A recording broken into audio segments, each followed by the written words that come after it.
갈릴리 찬양대의 찬양처럼 감사의 기쁨이 넘쳐나고 우리 삶의 자리에 늘 찬양의 샘이 넘쳐나는 복된 삶의 자리가 되기를 소망합니다. 여러분들 잘 오셨습니다. 오늘 사회복지재단 헌신 예배입니다.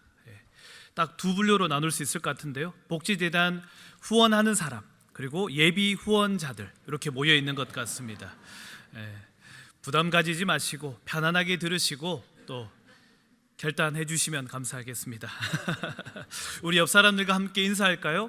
하나님이 여러분을 기뻐하십니다.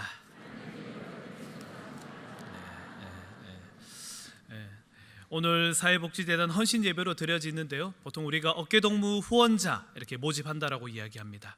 그래서 제가 어제 아내가 길을 가는데 제가 어깨동무를 한번 이렇게 해봤습니다. 어깨동무를 했더니 쉽지가 않는 것 같습니다. 어깨동무를 하려면 일단은 키가 맞아야 됩니다. 키가 맞아야 되는데 키가 맞지 않으면 참 불편하죠. 그리고 어깨동무를 하려고 그러면 여러분들도 그렇지만 지금 이 자리에 서기가 쉽지가 않습니다. 하려고 그러면 옆으로 가거나 붙거나, 그리고 아무한테나 할 수가 없습니다. 지나가는 권사님에게 지나가는 장로님에게 제가 어깨동무를 할 수 있겠습니까?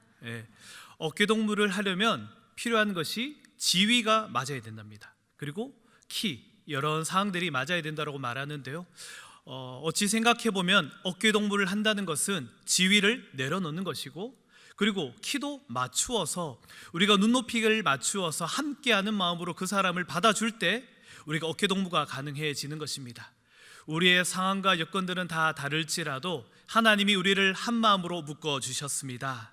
그래서 우리가 한 마음으로 어깨동무하듯 한 마음으로 함께 걸어가기를 소망하죠.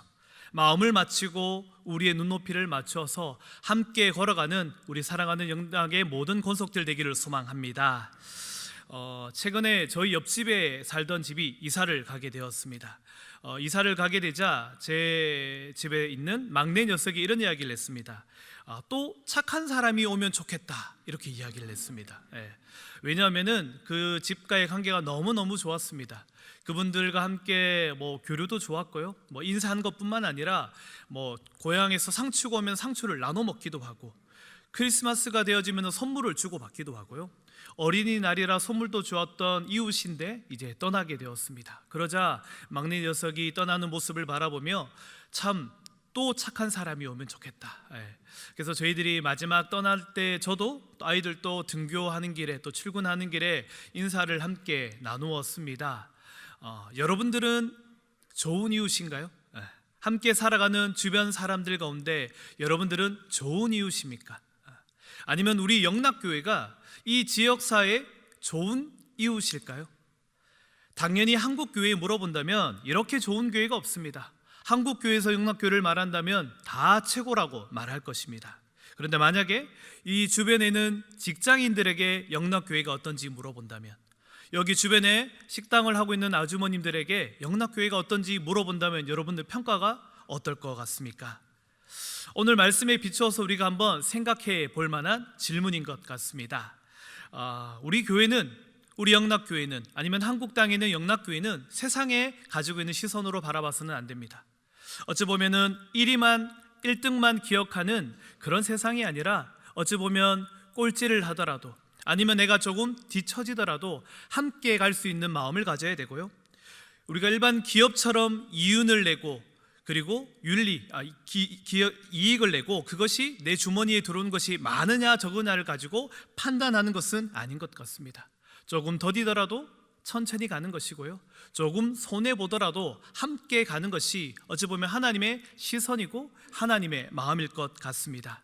그래서 우리가 함께 가는 것이 참 중요합니다.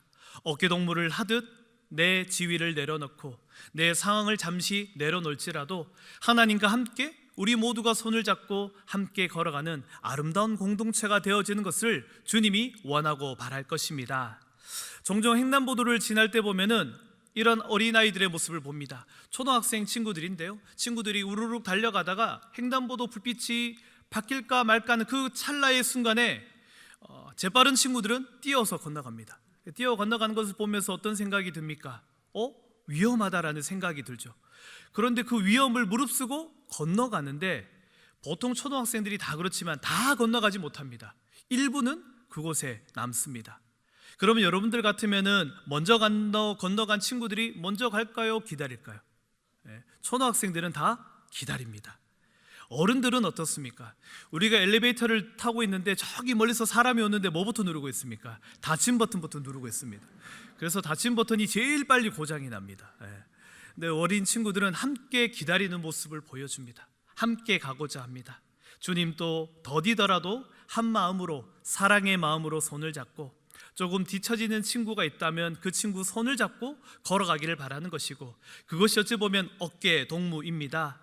사랑하는 여러분들이 조금 빨리 갈 수 있을지라도, 내 지위가 조금 높을 수 있을지라도 힘들고 어려운 친구들을, 또 세상에 약한 친구들을 도와가며 하나님의 사랑을 함께 나누며 걸어간 걸음을 내디딜 때 하나님이 그 걸음을 축복해 주십니다.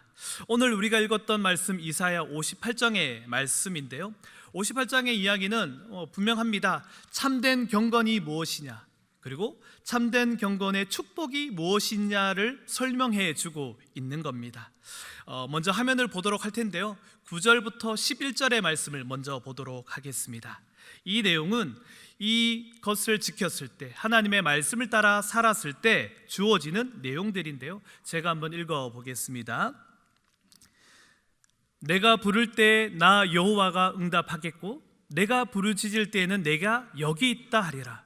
만일 내가 너희 중에서 멍에와 손가락질과 허망한 말을 제하여 버리고, 10절에 줄인 자에게 내 심정이 동하며 괴로워하는 자의 심정을 만족하게 하면은, 우리가 흑암 중에 있을지라도, 우리가 어두움에 있을지라도 하나님이 낮과 같이 비추어 주신다라고 말씀하고 있습니다. 12절 말씀, 12절 말씀, 9절, 10절, 11절 말씀, 여호와가 너를 항상 인도하여, 어디로 인도합니까? 메마른 곳에 있을지라도 하나님이 그 영혼을 만족하게 해주십니다.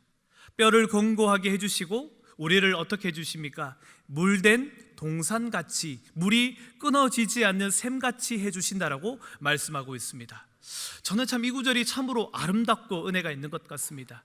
내 삶의 자리에 물된 동산처럼 끊이지 않는 물이 공급되는 겁니다. 끊이지 않는 은혜가 공급되어지는 것입니다. 막혀 있는 것이 아니고 아무도 없는 것이 아니라 하나님이 나에게 끊임없이 물을 부어 주시면서 그것을 하루하루의 양을 허락해 주시면서 마르지 않는 샘같이 하나님은 우리를 지켜주고 축복해 주고 있다라고 말씀하고 있습니다. 그런데 이런 축복이 그러면 어떻게 주어지느냐? 하나님이 기도도 응답해 주고, 하나님이 우리를 물된 동산같이 지켜주시고, 하나님이 우리를 새벽별같이 지켜주고, 하나님 우리를 호위해 준다라고 말씀하고 있는데, 어떻게 하면 하나님이 그렇게 해주십니까? 오늘 우리가 앞서 읽었던 부분인데요, 우리가 6절, 7절인데요, 6절에 보면은 이렇게 이야기하죠. 내가 기뻐하는 금식입니다. 하나님이 기뻐하는 금식을 하는 자들에게는 그러한 축복이 있다라고 말씀하고 있는 겁니다. 여러분들은 금식을 자주 하십니까? 금식을 어떻게 하십니까? 보통 우리가 금식을 하는 이유는 이런 이유가 많죠. 하나님, 내가 이렇게 기도하고 금식하는데 내 마음을 몰라주십니까? 하나님, 내 마음 좀 알아주세요 라고 해서 금식을 참으로 많이 합니다. 이스라엘도 이 당시에 4번의 금식이 있었습니다. 4월 9일, 5월 10일, 7월 2일, 10월 10일 이렇게 4번 금식을 했었습니다. 예루살렘이 함락되는 것, 예루살렘 성이 파괴되어지는 것, 그다라의 죽음과 그리고 여러 가지 이유로 이렇게 4번의 금식을 하면서 애통함을 가졌습니다. 그런데 이런 금식들이 나중에 어떻게 되어집니까? 목적이 아니라 수단이 되어지는 것이죠. 하나님이 그러한 것에 대해서 경계함을 말씀하는 것이고, 하나님이 원하는 것은 기뻐하는 금식은 무엇인지를 하나님은 이후에 설명하고 있는 겁니다. 제가 예전에 교육전도사 할 때 유치부 파트를 담당했습니다. 유치부 친구들과 함께 교육전사를 했었는데요, 우리 그 당시에 10여 년 전에 다 그랬지만 항상 성경학교를 앞두고 있으면 다들 교사 선생님들이 뭘 하는지 아십니까? 릴레이 금식 기도를 합니다. 9시부터 12시는 누가, 12시부터 5시까지는 또 누가, 이렇게 하는데, 근데 시간을 자세히 지켜보면 어떻습니까? 11시 59분까지 먹고 12시부터 안 먹습니다. 그리고 3시까지만 안 먹고 5시까지 안 먹고, 그리고 딱 끝나면 또 어떡합니까? 또 먹습니다. 제가 그걸 보면서 그거는 금식이 아니고 다이어트죠, 다이어트. 예. 제가 그런 얘기를 했습니다. 만약에 진짜 금식을 하려면은 우리가 먹지 않는 분량을 헌금을 냈으면 좋겠다. 한 끼에 10,000원 정도 우리가 헌금을 해서 그 헌금으로 누군가를 도왔으면 좋겠다라고 제가 아이디어를 냈더니 아주 좋게 생각을 했습니다. 그러자 또 어떤 이야기가 있었냐면은 지금은 제가 성경학교 하면은 얼마 회비를 내는지 모르겠는데요, 제가 예전에 교육전사 할 때는 유치부 성경학교는 돈을 받지 않았습니다. 잠을 자는 것도 아니기 때문에 토요일 하루 정도기 때문에 회비를 받지 않았는데 처음으로 나온 아이디어가 5,000원의 회비를 받자였습니다. 근데 이게 엄청난 파장이 있었습니다. 여러분, 지금 5,000원은 아니겠지만 어찌 교회가 돈을 받느냐, 유치부 친구들에게. 정말 갑론을박 중에 결국에는 받자라고 결정을 하고요, 아이들에게 5,000원씩 회비를 받아서 그 돈으로 무엇을 했느냐, 그 당시에 실로암 암가에 개안 수술을 하는데 비용이 30만 원 정도 들었습니다. 저희가 다 모아보니까 한 90만 원 정도 되었습니다. 저희가 성경학교를 하면서 개안 수술하는 비용도 도와주는 일들을 했었습니다. 그런데 그때 성경학교가 어땠을 것 같습니까? 회비를 낸다고 해서, 돈을 낸다고 해서 힘들었던 금식이 또 아닙니다. 더 큰 은혜가 있었고 더 큰 감사가 있었던 성경학교가 되었습니다. 제가 생각해보면 그런 것 같습니다. 금식하는 것, 그리고 그 금식을 통해서 누군가에게 하나님의 손길이 닿는다면은 그 금식을 하나님이 기뻐하지 않을까 생각해 봅니다. 우리는 나눈 것 같지만 하나님은 그것을 채워주십니다. 우리는 작은 물질을 주님 앞에 드렸지만 하나님은 우리가 감당할 수 없는 은혜로 갚아주시는 것이죠. 우리가 6절, 7절의 말씀에 보면은 오늘 이렇게 기록하고 있는데요, 6절 말씀 한번 함께 볼까요? 내가 기뻐하는 금식은 흉악의 결박을 풀어주며 멍에 줄을 끌어주며 압제당하는 자를 자유하게 하며 모든 멍에를 꺾는 것이 아니겠느냐. 7절 말씀, 줄인 자에게 어떻게 하는 거죠? 양식을 나누어 주며 유리하는 빈민을 집에 들이며 헐벗은 자를 보며 입히며 골육을 피하여 스스로 숨지 아니하는 것이 아니겠느냐. 8절 말씀 한번 같이 또 보여주시겠습니까? 8절에 보면은 그리하면은 내 빛이 새벽같이 비치게 될 것이고 치유도 급속할 것이며 공의가 내 앞에 행하고 여호와 영광이 내 뒤에 호위하게 될 것이다 라고 말씀하고 있는 겁니다. 우리 하나님이 원하는 금식은 힘들고 어려운 자들을 도와주는 것입니다. 내가 금식하고 내 주머니에 넣는 것이 아니라 내가 아끼고 내가 절약한 것을 내 이웃을 위해서 사용하는 것입니다. 하나님이 그러한 자들을 기뻐하신다라고 말씀하고 있습니다. 우리 양양직 목사님도 이러한 마음으로 이 사회복지재단을 만들고 운영했던 것 같습니다. 빚진 자의 마음이 너무나 컸기 때문에, 하나님이 나를 구원해 주신 그 사랑이 너무나 크기 때문에 그 마음으로 하나님을 사랑하고 내 이웃을 내 몸과 같이 사랑하는 마음으로 실천하며 사랑을 나누었습니다. 그리고 그 마음만 가지고 있는 것이 아니라 그저 일회성이 아닌 지속적으로 연결되어 줄 수 있는 시스템을 만들어서요, 1939년에 신의주에 만들었던 그 보리논이 1947년 서울에 보리논을 만들면서 지금은 13개 복지재단의 형태로 만들어서 운영되어지고 있습니다. 한 목사님은 많은 것을 나누어 주셨습니다. 많은 씨앗들을 뿌리셨습니다. 교회에다가도, 학교에다가도, 그리고 사회복지재단에다가. 그런데 사라진 것이 아닙니다. 그 뿌렸던 모든 것들이, 나누었던 모든 것들이 하나님이 갚아주셔서 많은 열매들을 맺게 하여 주셨고, 또 그 마음을 가진 많은 영락의 성도님들을 이곳에서 예배하며 성장케 하여 주셨습니다. 우리가 오늘 제목처럼 저는 이렇게 제목을 잡았습니다. 무엇으로 채우시렵니까? 여러분, 채우는 것은 비워야지만이 가능합니다. 그런데 비우면은 채워주십니다. 하나님이 채워주십니다. 그런데 중요한 게 있죠. 내가 무엇으로 비우느냐에 따라서 무엇이 채워지는가가 달라지는 겁니다. 내가 사랑을 나누면요, 사랑이 채워집니다. 내가 칭찬을 나누고 내가 누군가를 격려하는 것을 나누면은 나에게도 칭찬과 격려가 따르게 되어집니다.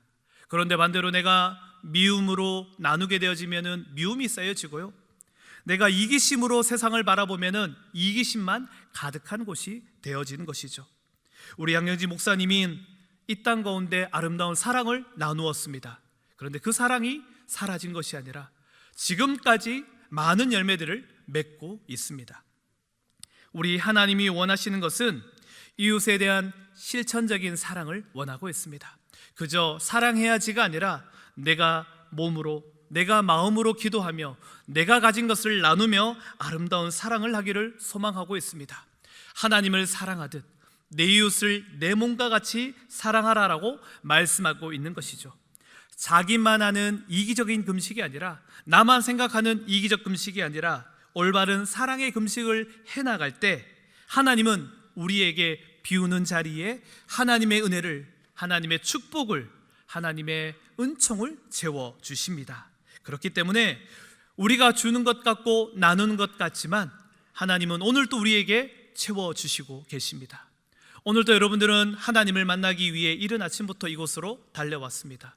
내가 시간을 하나님께 드리는 것 같고 내 물질을 하나님께 드리는 것 같지만 여러분, 이번 한 주간의 모든 삶의 자리는 하나님이 책임져 주신다는 것입니다. 나는 하나를 드렸지만 내가 감당치도 못할 것을 하나님이 채워주고 있다는 것입니다. 그렇기에 우리는 이 일을 감당해야 되는 것입니다. 그런데 이런 사회복지재단 이야기를 듣다 보면은 많은 사람들이 고민하고 생각합니다. 저 일 참 대단한데 나는 못할 것 같은데 저 일을 하는 사람만 대단해라고 생각을 합니다.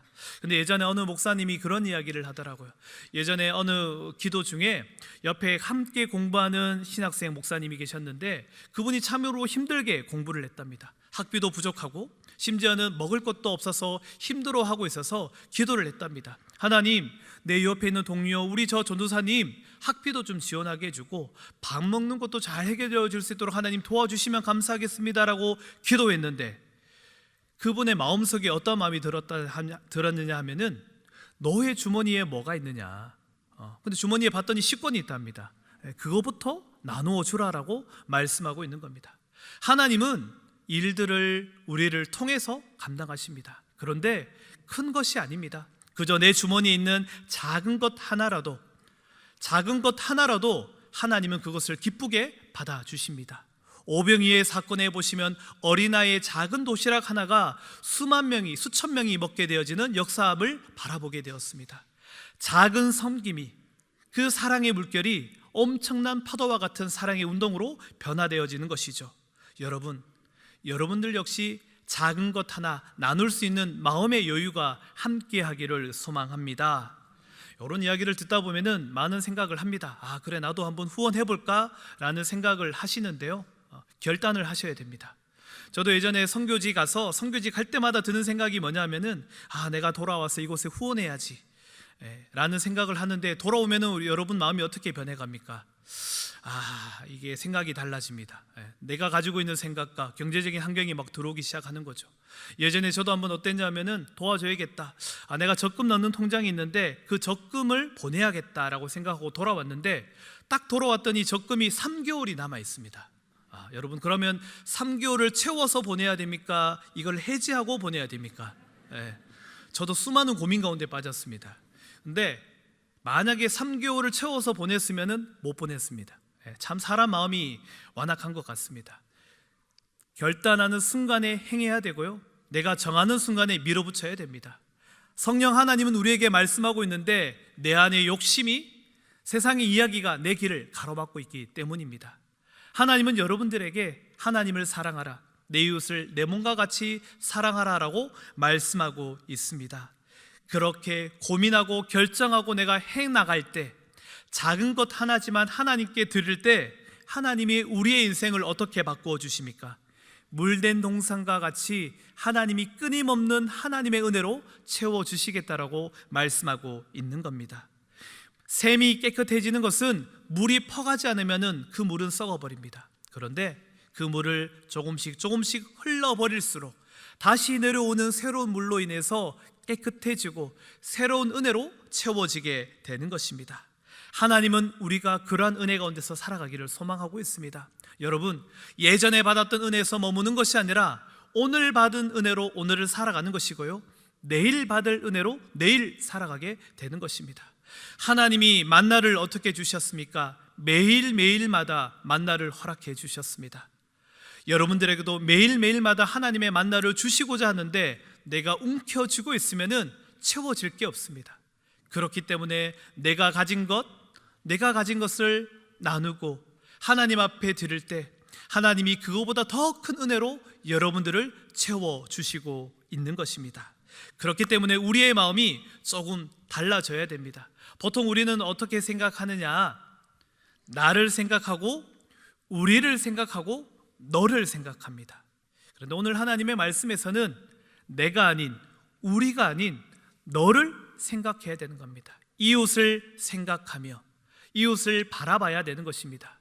우리 영락교회 주변에 있는 사람들을 그저 있는 모습 그대로 바라보며 그들에게 영락교회가 참으로 아름다운 존재구나, 은혜의 공동체구나라는 것이 전해질 수 있도록 우리가 노력해야 되는 것이고요. 그리고 우리의 공동체를 돌아보고 그리고 나를 돌아볼 수 있는 넉넉한 믿음의 마음을 소유해야 된다는 것입니다. 그러할 때 여러분, 예배가 살아납니다. 예배가 살아나면은 교회가 살아납니다. 교회가 살아나면은 하나님의 나라가 강건해지게 되는 것입니다. 그러한 마음이 하나님이 우리에게 허락해주고 있는 것이고 우리에게 명령하고 있는 것입니다. 성도가 실천할 수 있는 것은 하나님이 기뻐하는 금식처럼 기뻐하는 예배로 하나님을 사랑하고 네 이웃을 사랑하며 나가는 마음이 되어야 되는 것입니다. 그러할 때요, 하나님께도 인정을 받지만 세상에서도 인정받아지는 아름다운 우리 영락교회 공동체로 인정받게 될 것입니다. 제가 예전에 사역했던 교회가 이런 일을 했었습니다. 책을 구매합니다. 도서관에서 책을 구매하는데 보통 많은 교회들은 어떻게 하느냐, 많은 세상 곳은 어떻게 하느냐, 가장 저렴한 곳을 찾았습니다. 가장 저렴한 곳에 찾아가서 가장 저렴하고 또 가장 많은 서비스를 주는 것을 찾았습니다. 그런데 예전에 사역했던 교회는 그렇게 하지 않았습니다. 그저 지역에 있는 서점을 방문했습니다. 그리고 리스트를 주고 이렇게 얘기했습니다. 정가를 다 받으셔도 되니까, 그리고 우리가 주문하는 책이 당장 오지 않아도 되니까 한 달간의 시간을 드릴 테니 이 책을 구매해서 저에게 주십시오 라고 이야기를 했습니다. 여러분, 계산으로 생각해 보면 얼마나 손해보는 장사입니까? 그런데 그 서점 그리고 그 지역 주민들이 변하기 시작했습니다. 왜 교회가 저런 선택을 하지? 처음에는 그 서점 사장님이 교회를 부정적으로 바라봤던 분입니다. 그런데 그분이 한 해, 두 해가 지나자 그분이 그 교회를 등록하기 시작했고 신앙생활을 하기 시작했습니다. 그뿐만 아니라 이 교회의 선행을 다른 곳에 알리기 시작했습니다. 물건을 주문하는데도 그 교회는 가장 싼 곳이 아니라 지역사회에 있는 마트를 이용하기 시작했습니다. 지역사회에 소문이 나기 시작했습니다. 야, 저 교회가 참으로 아름다운 사랑을 실천한다라고 그런 소문들이 돌기 시작하자 지역에 있는 많은 사람들이 교회를 등록하기 시작했습니다. 전도를 한 게 아닙니다.